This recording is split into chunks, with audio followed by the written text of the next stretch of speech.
Toshkentda Husnobod ko'chasida bir maktab bor. Bu maktab oddiy emas, orzular makonidir. Bu ostonadan hamma har xil o'yda qadam qo'yadi. Kimdir uyqusirab, kimdir oshxonani o'g'ilab, kimdir esa bilim olaman deb. Mana shu eshikdan kirgan bola asta-sekin katta hayotga tayyor bo'lib chiqadi. Vohidov, yana kech qoldingmi? Ustoz, men kech qolganim yo'q. Men ushlanib qoldim. Kech qolgan o'quvchi uchun eng xavflisi bu ustozning tutib olishi. Maktab bu faqat bino emas, bu odob va bilim maskani. Bu yerda kelajak avlod tarbiyalanadi. Direktor Saodat Zakirovnaning nigohlarida qat'iyat va mehr mujassam. Qattiq qo'l bo'lsalar-da, o'quvchilarga doim yaxshilik tilaydilar. Bolalar, hayotda hamma narsani internetdan topib bo'lmaydi. Ilmsiz bir mixni ham qoqib bo'lmaydi. Abduboriy aka shunaqa ustozki, qo'li tekkan joyni gullatmay qo'ymas, boshlagan ishini tugatmay qo'ymas. Bu stadion shunday maydonki, unda shug'ullangan g'alabasiz qolmas. Sport bilan shug'ullaning, unda bardavom bo'ling. Sog'lom avlod kuchli kelajakdir. Tohir akani yonida hatto dangasa ham energiyaga to'lib ketadi. Matematika faqat son emas.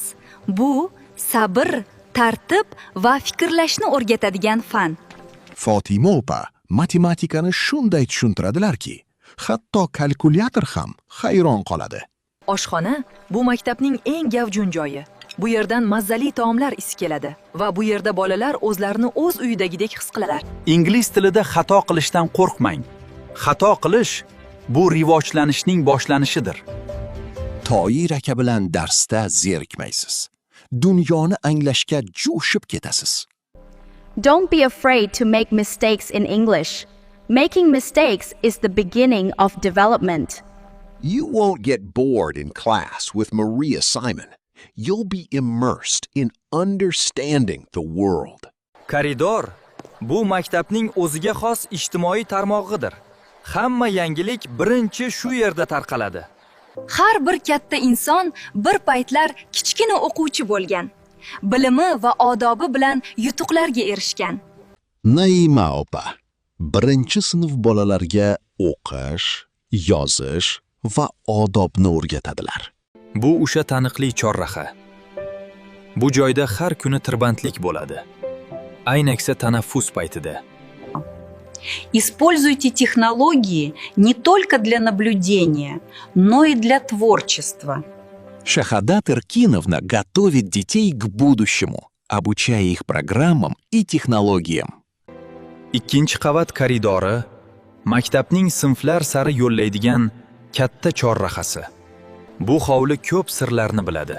Birinchi do'stlik, kulgu, qayg'u va imtihon oldi stresslarni ham. Vaqt kelib o'quvchilar bu maktabni bitiradi, lekin 227-maktab ularni hech qachon unutmaydi.